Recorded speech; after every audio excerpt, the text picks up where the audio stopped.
Pilipinas, ready na ba kayo? This is actually Prepare Early PH, and I'm your host, MelKat, your preparedness ate. So today, let me ask you a simple question.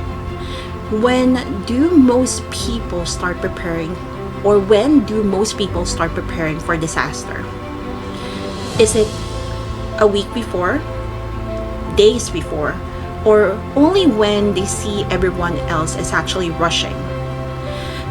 So for many people, basically, preparation starts when the situation is already feels urgent.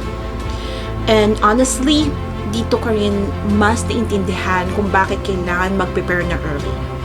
So, I will give you a little bit of a story time. Noong pumatok yung Taal, or when the Taal volcano actually exploded, that was actually 2 days after my birthday. I saw the actual eruption. Nakita ko siya, and we are lucky kasi it actually exploded vertically instead of horizontally. And yes, kinda looking back, dapat talaga deads na ako.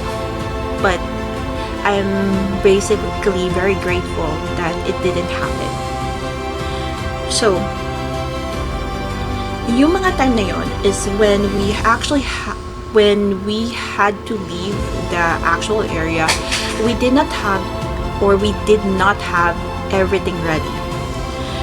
Wala kaming complete emergency bag, hindi malinaw yung kung asan kami basically pupunta, hindi rin organized yung plano. And that moment taught me something. Once the emergency is already happening, your mind is not as calm as before. Para siyang maraming multiple tabs open at once, because you are going to have to think about your safety, your family's safety, where to go, and what to bring. And then suddenly something feels even heavier. Simple decisions feels more heavier. And that is why we prepare early, because emergencies don't wait for us to catch up. The groceries, for example, the grocery stores becomes crowded right away. The ATM lines becomes even longer. The roads becomes heavier with traffic. Bottled water starts disappearing from the shelves. And then suddenly, everyone needs the same thing at the same time. And yun na nakakaloka. So, preparing early gives us something very valuable. It is actually time. Time to think clearly, time to check our supplies, time to help our family, time to listen carefully to official advisories, and time to make better decisions. Preparing early also helps us to avoid unnecessary stress. Kasi if you are ready or already in that particular scenario, mabilis talaga papasok ng anxiety and stress mo. So, instead of rushing to buy everything in one day, we can slowly build our emergency supplies over the weeks, okay, or even months. And this is actually a good thing kasi one bottle of water, for example, you can buy it today, and then the flashlight on the next day, and a small first aid kit to the following week. So, hindi siya hindi siya madalian. It could be dahan-dahan. Preparedness doesn't have to happen all at once.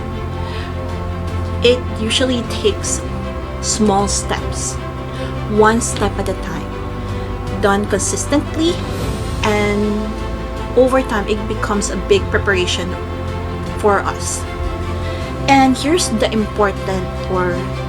something important. Preparing early doesn't mean you're expecting disaster tomorrow. No, it's not like that. It simply means that if tomorrow brings an emergency, you're not starting from zero.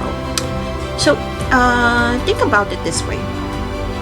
Students review before the actual exam, right? Athletes train before the competition. Families save money before unexpected expenses.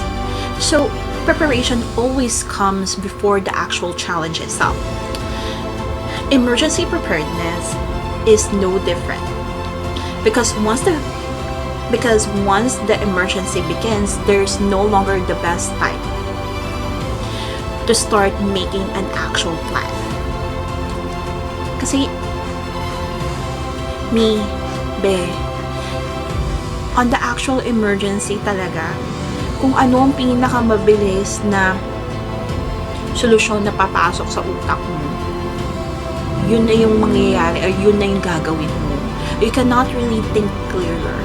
But if you are able to start or prepare an actual plan, pwede mo siyang ma-execute during that particular emergency.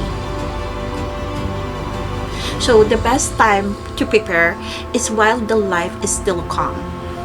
Because when we prepare early, we give ourselves and the people we love a better chance to stay safe. So, before you scroll, I'd like to leave you with one question. What's one thing you can prepare today instead of waiting until tomorrow? It doesn't have to be big. Maybe a bottle of water, okay? One safe emergency number, one flashlight check, for example, one conversation with your family. So, those are the simple things that you can actually do. So, what would you prepare today that you can actually do that is easier for you? So, I would like you to drop your answers or realizations in the comment section down below, because sometimes one small preparation today can make tomorrow a little less stressful. So, until next time, stay safe, stay prepared, and remember, kapag sabog na ang mundo, hindi dapat sabog ang plano. So, prepare early, stay grounded, and protect what matters. See you on the next episode. Have a great day, okay? Goodbye!